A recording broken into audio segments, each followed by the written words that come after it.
Stéphane Chauvin, bonjour. Vous êtes Bonjour. dirigeant de My Data Ball. Alors My Data Ball est spécialisé dans le big data, c'est ça? C'est ça en fait, on est des industriels de l'analyse. On a une mécanique industrielle qui va aller prendre depuis les données jusqu'aux besoins des décideurs, à transformer la donnée en connaissance pour que cette connaissance soit utilisable et pertinente pour le dirigeant et prendre des options efficaces. Mais ce n'est pas forcément qu'au niveau des dirigeants, c'est à différents niveaux d'une entreprise ou d'une association ou d'une activité quelconque, on va produire de l'analyse de manière industrielle. Alors, aujourd'hui, effectivement, les systèmes informatiques, les plateformes génèrent beaucoup de données, notamment dans le monde de l'éducation, avec tout ce qui est plateforme de learning à distance. Donc votre société commence ou a travaillé sur l'analytics dans le e-learning?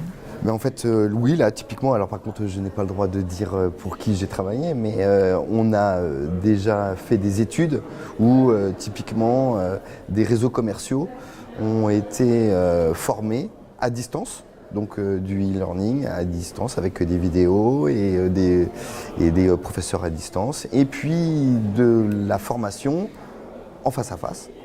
Et donc la société, la très grande société, voulait mesurer quels étaient les avantages et les inconvénients et surtout le résultat opérationnel de ce cycle de formation qui coûte donc très cher. Et donc voir s'il n'y a pas des méthodes à implémenter dans l'entreprise pour améliorer et former et faire monter en compétence tout le monde de manière efficiente pour l'entreprise.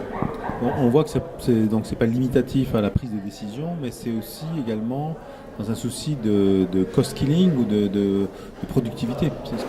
Alors productivité, en fait nous on se base sur le grand besoin, c'est la connaissance, en anglais le knowledge.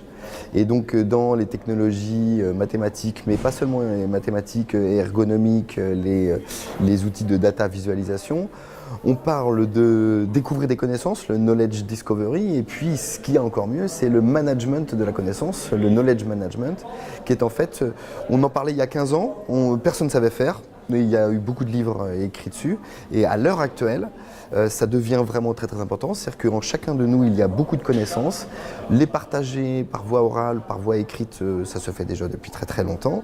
Et bien maintenant, il y a ce phénomène industriel avec les réseaux sociaux, mais pas seulement, les réseaux internes à l'entreprise, essayer de capitaliser sur toute cette connaissance-là, la partager au plus grand monde pour que chacun puisse s'enrichir de la connaissance de chacun et faire monter en compétence tout le monde. Donc c'est le vrai challenge, c'est le knowledge management. Vous parliez de visualisation de la donnée, donc là, dans l'interprétation des données, il y a plusieurs types de méthodes. Est-ce que la visualisation est mise en avant, est utile, ou est-ce que vous pouvez nous serrer peut-être les différentes grandes manières d'interpréter la donnée ou pour le dirigeant? Alors, bon, le My Data Ball produit en fait deux solutions innovantes. On a gagné des prix d'innovation et des prix dans le Big Data. En fait, on a une technologie mathématique qui va structurer l'information sous forme d'arborescence. Ça a des propriétés mathématiques et même des propriétés environnementales. Je ne peux pas aller plus loin avec les minutes qui nous sont imparties, mais en tout cas, elles sont réelles. Et il y a la partie visualisation. Et en fait, à l'image de Edgar Morin qui disait que la connaissance dispersée ne crée pas de l'intelligence, ou de l'information dispersée ne peut pas produire de la connaissance intelligente, eh bien, alors ça, je le paraphrase parce que Edgar Morin le dit beaucoup mieux, eh bien en fait, le sujet est que tout ce qui est data visualisation, tout ce qui est proposé à l'heure actuelle, c'est de la visualisation, ce qu'on appelle bidimensionnelle, à deux dimensions, ce qui apporte très peu, voire pas de connaissances.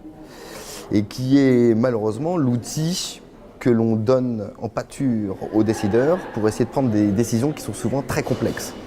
Et donc nous, notre avantage, et l'avantage de la solution, mais aussi ce que nous nous faisons la promotion, c'est l'aspect multidimensionnel. C'est qu'il y a des causes et des effets qui ne sont pas que dus à 2 événements, mais ils peuvent être dus à 3, 4, 5, 10 événements, ce qui vous permet de créer, et donc on visualise cette information-là sous forme de sphère 3D, et ça permet aux gens de se poser des questions au-delà des intuitions de base, et d'aller au-delà et apprendre et découvrir des choses qu'ils vont pouvoir s'approprier et ensuite recommuniquer à d'autres. Et donc ça, à mon avis, c'est l'événement majeur, c'est qu'il va falloir maintenant accepter que le monde soit complexe et se poser des questions complexes à des questions complexes.